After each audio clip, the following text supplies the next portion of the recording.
Welcome. In front of me is a Xiaomi Mix Flip, and today I'll show you how you can capture a screenshot on this device. So to get started, you will want to open up content that you wish to capture. I'll be using home screen as an example for this, so it's already open and visible on my screen. Just make sure that whatever you want to capture is visible right now on your screen. Once that's the case, simply hold power button and volume down at the same time. You'll have this pop up. First time around, it does give you a quick message letting you know what you can do. So we have tap to make a scrolling screenshot. It is grayed out as there's nothing to scroll down on the home screen. And the second option is send, which is, well, just sharing it. So there we go. Once you have captured your screenshot, you can find it in your gallery application.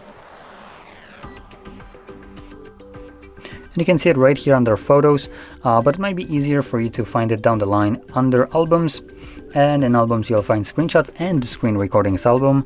And here you have two tabs for each one of those. And here's the screenshot that I have captured. So there we go.